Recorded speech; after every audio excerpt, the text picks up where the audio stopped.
Curvature होता है। लिखो CB is a normal, CB is a normal at point B in a given figure, in a given figure, in a given figure CB is a normal at point B। अब by law of reflection से जानते हो बाबू, by law of reflection से angle ABC equal to angle CB क्या हो गया, equation 1 मान लिया। अब देखिए बाबू AB क्या है, AB पैरेलल CP, अगर और BC इज ए ट्रांसवर्सल, क्या हो जाएगा, AB और CP क्या हो जाएगा, पैरेलल हो जाएगा। अगर AB और CP पैरेलल हो जाएगा बाबू तो क्या BC is a transversal, transversal हो जाएगा बाबू। तो angle ABC equal to angle BCF alternate angle हो जाएगा। इसे इक्वेशन 2 मान लेते हैं बाबू। अब बताइए, अब ऊपर इरेज करते हैं, ये सब कहानी का कोई रिक्वायरमेंट है नहीं, डायरेक्ट कर दीजिएगा इन्हें गिवन फिगर से। तो देखिए from equation first and equation second से angle CBF equal to angle BCF हो जाएगा ना। अब बताओ इन ट्रायंगल BCF में क्या हो जाएगा बाबू, angle CBF equal to angle BCF। तो इसमें क्या हो जाएगा बाबू, साइड अपोजिट टू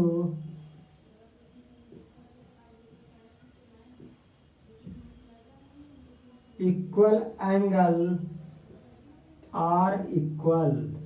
अगर अपोजिट इक्वल है, अगर अपोजिट एंगल इक्वल होते हैं तो अपोजिट साइड भी क्या होते हैं, इक्वल होते हैं।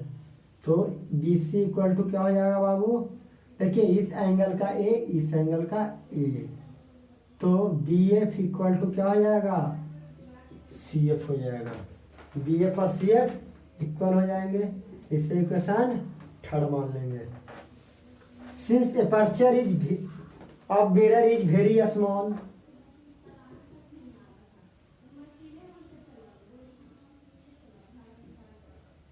aperture of the mirror is very small।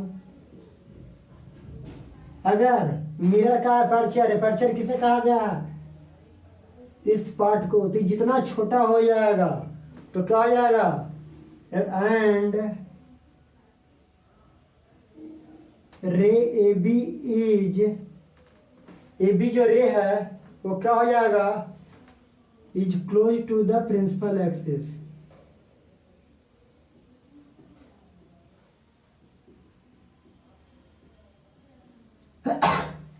और क्या हो जाएगा, AB जो रे होगा प्रिंसिपल एक्सिस के क्लोज हो जाएगा। और जब क्लोज हो जाएगा बाबू तो point B is very close to the point P, that is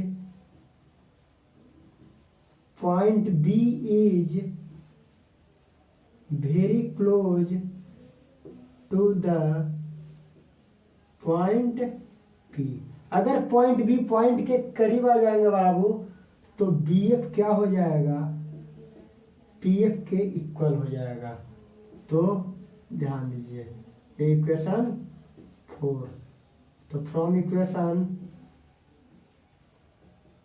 3rd and equation 4 से क्या पाएंगे, वी गेट, हम पाएंगे CF equal to PF, CF और यानी CF और PF ये दोनों क्या हो जाएंगे, इक्वल हो जाएंगे। क्या हो जाएंगे बाबू, CF और PF इक्वल हो जाएंगे। अगर CF और PF इक्वल हो जाएंगे तो आप बताइए बाबू, PC इक्वल टू लिख सकते हो CF प्लस PF, और PC इक्वल टू लिख सकते हो PF प्लस PF, और PC इक्वल टू क्या 2PF, और PF है कितना बाबू, F है, और PC कितना है R, तो R इक्वल टू क्या आ गया 2F, तो F इक्वल टू क्या आ गया R/2। प्रूफ हो गया, F इक्वल टू R/2। कोई दिक्कत, कोई दिक्कत नहीं, तो F इक्वल टू R/2 क्या हो गया, प्रूफ हो गया। क्या हो गया बाबू, तो देखिए हमने कहा कि CB नॉर्मल है तो angle I by law of reflection से angle I equal to angle R हो जाएगा। तो देखिए, तो अगर angle I equal to angle R होगा तो ABC, ध्यान दीजिए बाबू, ये ऐसे है और ये ऐसे है, तो A है, B है, C है और F है, तो I और R क्या हो जाएगा, एंगल ABC और CBF क्या हो जाएगा, लॉ ऑफ रिफ्लेक्शन से इक्वल हो जाएंगे। अगर ये दोनों इक्वल हो जाएंगे बाबू, तो ध्यान रखो बाबू, ये जो लाइन है AB और PC पैरेलल है, BC ट्रांसवर्सल हो गया, तो ए एंगल और ए एंगल अल्टरनेट एंगल हो जाएंगे। तो ABC और BCF दोनों अल्टरनेट एंगल से इक्वल हो गए। अल्टरनेट एंगल से क्या किए बाबू, इक्वल कर दिए, जो हम इरेज किए। अब बताओ इन ट्रायंगल BCF में ए एंगल और ए एंगल इक्वल आ गया, तो BF और CF इक्वल आ गया। तो BF CF कब इक्वल होगा, जब ये आपका एपर्चर यानी ये जो लाइन है, ये लाइन P के क्लोज आ जाए, ये लाइन क्या आ जाए, ये P के क्लोज आ जाए। तो अगर ये एपर्चर जितना छोटा होगा, यानी ये लाइन जितना छोटा होगा, इतना छोटा करेंगे कि B और P कहाँ पे आ जाए, यहाँ पे आ जाए, यानी इसके करीब आ जाए, तो हम कहेंगे कि ये लाइन CF और PF क्या हो जाएगा, इक्वल हो जाएगा। CF और PF इक्वल हो जाएगा, तो PC को क्या कहते हैं, CF प्लस PF, और CF और PF इक्वल है तो CF के प्लेस पर क्या पुट कर दिए, PF, तो 2PF और PF है क्या, आपका स्मॉल फोकल लेंथ है, तो और PC क्या है, रेडियस ऑफ कर्वेचर R है, तो R equal to 2F equal to R/2। तो ये आपका बाबू कॉनकेव मिरर का फोकल लेंथ और रेडियस ऑफ कर्वेचर में रिलेशन था, जो आपको हम प्रूव करवा दिए। अब इससे रिलेटेड न्यूमेरिकल है बाबू, जो करवाते हैं।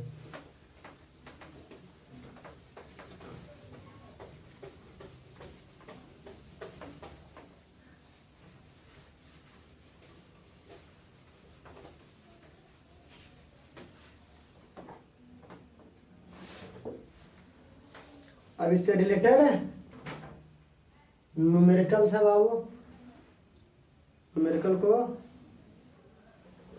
करवाते हैं।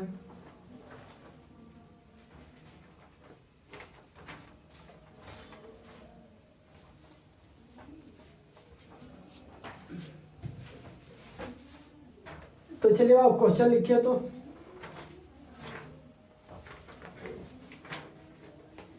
एन ऑब्जेक्ट फॉर, क्वेश्चन में लिखिए an object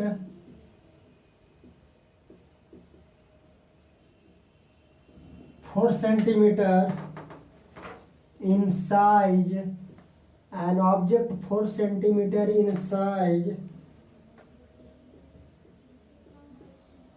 is placed at a distance of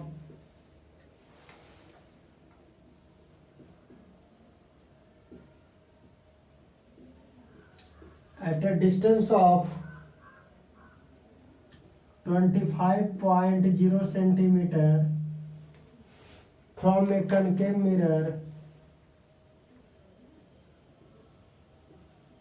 from a concave mirror of focal length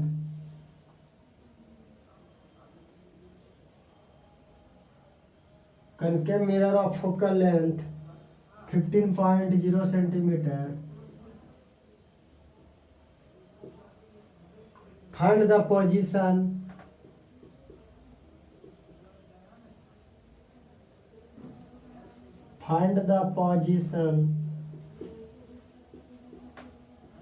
comma nature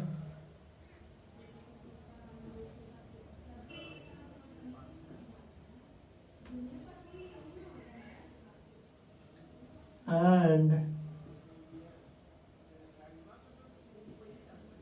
height of the image.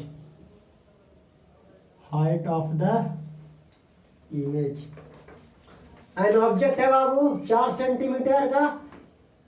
An object, इसका साइज क्या है 4 सेंटीमीटर का, placed at A distance of 25 centimetre of from concave mirror. करा है कि सबसे पहले concave mirror draw करते हैं बाबू। एक कॉनकेव मिरर है, ये आपका प्रिंसिपल एक्सिस हो गया, ये पोल हो गया बाबू। अब कह रहा है देखिए, ये आपका फोकस ले लेते हैं, ये आपका सेंटर ऑफ कर्वेचर लेते हैं। कह रहा है कि कहाँ पे ऑब्जेक्ट रखा हुआ ये आपको नहीं हमको पता है, लेकिन इतना जरूर पता है कि 25 सेंटीमीटर के डिस्टेंस पर है। और फोकल लेंथ कितना है मिरर का से? फोकल लेंथ है बाबू, ध्यान दीजिए, पोल है। हम जो डिस्टेंस मेजर करते हैं कहाँ से? पोल से। तो ध्यान दीजिए, ये जो डिस्टेंस है ये कितना गया है? F equal to 15.0 centimetre.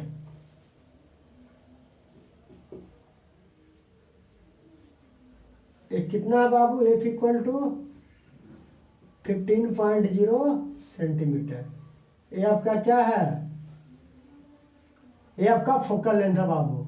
और ऑब्जेक्ट क्या है, कितने सेंटीमीटर के डिस्टेंस पर है? तो 25 सेंटीमीटर के डिस्टेंस पर है। तो मान लीजिए कि ऑब्जेक्ट का डिस्टेंस 10 सेंटीमीटर ग्रेटर है। तो 10 सेंटीमीटर ग्रेटर है तो कितना होगा? मान लो कि यहाँ पे आपका ऑब्जेक्ट होगा, यानी ऑब्जेक्ट का हाइट कितना है? A B 4 centimetre. कोई दिक्कत? कोई दिक्कत नहीं। तो आपको बताए थे बाबू, आपका क्या बताए थे कि देखिए ध्यान दीजिए, 15 सेंटीमीटर के डिस्टेंस पर और 25 सेंटीमीटर के distance beyond the centre of curvature. तो एक को कहां से क्रॉस करवाइए? प्रिंसिपल एक्सिस से। कहां से क्रॉस करेगी? फोकस से। एक रे को कहां से पास कराए बाबू? सेंटर ऑफ कर्वेचर से पास करा देते हैं। तो सेंटर ऑफ कर्वेचर से पास कराएंगे बाबू, तो आपका इमेज कहां बनेगा? इमेज बनेगा सी और एफ के बीच में। इमेज कहां बनेगा बाबू? सी और एफ के बीच में। और कैसा होगा? रियल और इन्वर्टेड होगा। क्या होगा? रियल और इन्वर्टेड होगा। ठीक है, लेकिन नहीं बाबू, ध्यान दीजिए,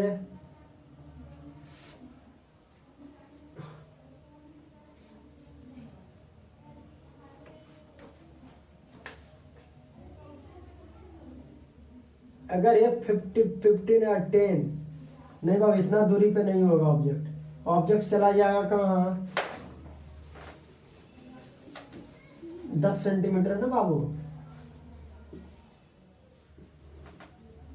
ये आपका फोकस हुआ, ये आपका सेंटर ऑफ कर्वेचर हुआ। तो इसका बीच का डिस्टेंस, फोकल लेंथ कितना है? 15 सेंटीमीटर है। अब देखिए, ऑब्जेक्ट का डिस्टेंस अगर 15 है तो 10 और बढ़ा देते हैं। तो मान लेते हैं कि ऑब्जेक्ट कहाँ होगा? यहाँ पे होगा, सेंटर ऑफ कर्वेचर और फोकस के बीच में। तो एक रे को पैरेलल कराएंगे तो कहाँ से क्रॉस करेगी बाबू? प्रिंसिपल एक्सिस से। एक को क्रॉस कराएंगे तो सेंटर ऑफ कर्वेचर से क्रॉस कराएंगे। तो क्या करेगा बाबू? ये आकर क्या कर देगा? कट कर देगा। ये कहीं ना कहीं क्या करेगा? ये कट करेगा। तो इमेज कहाँ पे बनेगा बाबू? यहाँ पे बनेगा, beyond the centre of curvature, और इसका डिस्टेंस, इमेज का डिस्टेंस कितना होगा 37 पॉइंट, ये आपको फाइंड आउट करना है। और ऑब्जेक्ट कहाँ पे, यहाँ पे है, ये डिस्टेंस कितना है 25 सेंटीमीटर। ये सही हुआ बाबू, यू इतना, एफ इतना, भी आपको फाइंड आउट करना है। तो बाय यूजिंग मिरर फार्मूला, और ये कितना है बाबू, ये 4 सेंटीमीटर है। क्या है 4 सेंटीमीटर है। कितना है 4 सेंटीमीटर। तो बाय यूजिंग मिरर फार्मूला, तो पहले लिख लो आंसर में बाबू, height of object h1 equal to कितना 4 centimetre, height of image h2 equal to what क्या होगा नहीं पता है, और हाइट ऑफ इमेज क्या होगा बाबू, ये तो आपको फाइंड आउट करना होगा। Object distance, object distance given है बाबू कितना -20, u equal to -25 centimetre, focal length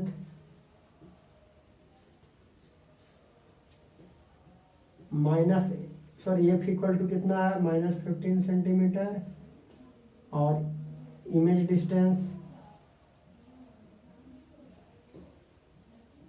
equal to भी नहीं पता है। By using mirror formula, mirror formula का यूज करेंगे बाबू। जब मिरर फार्मूला का यूज करेंगे तो 1/v प्लस 1/u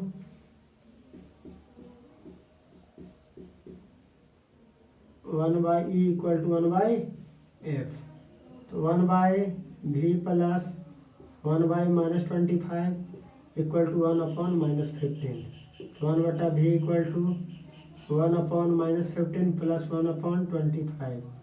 अब अगर 1/v इक्वल टू 75 -5 प्लस 3 तो -2/75, तो v इक्वल टू 75/2 37.5 सेंटीमीटर। क्या आ गया, भी निगेटिव आ गया ना बाबू, भी क्या आ गया निगेटिव। अगर भी क्या हो गया निगेटिव हो गया तो लिख दीजिए the position of image, position के बारे में चर्चा करिए बाबू। पहला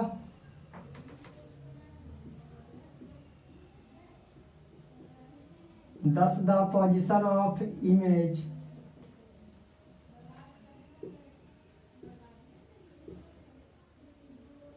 position of image is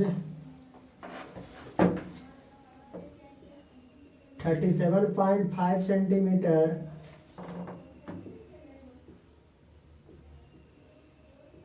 in front of the mirror, in front of the mirror, because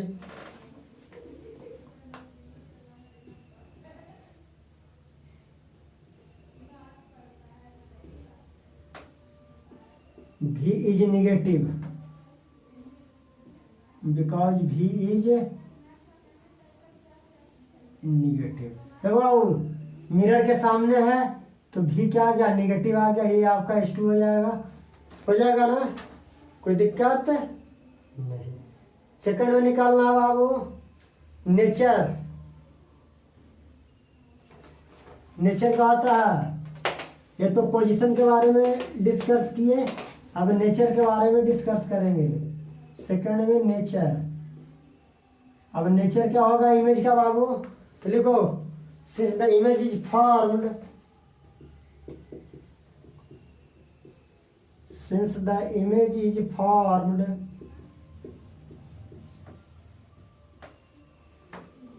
in front of the mirror, in front of the mirror, तो अगर तो इट मस्ट भी क्या होगा रियल एंड इन्वर्टेड।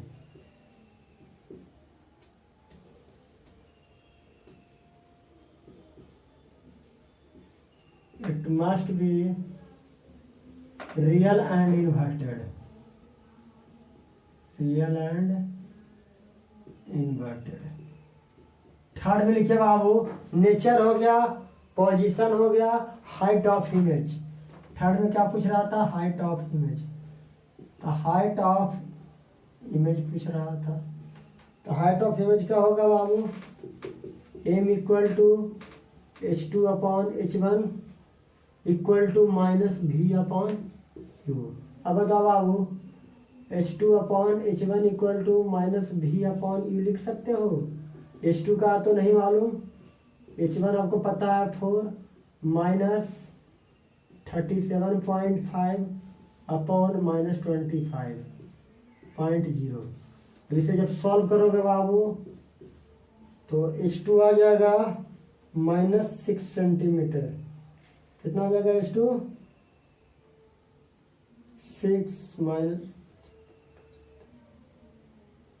माइनस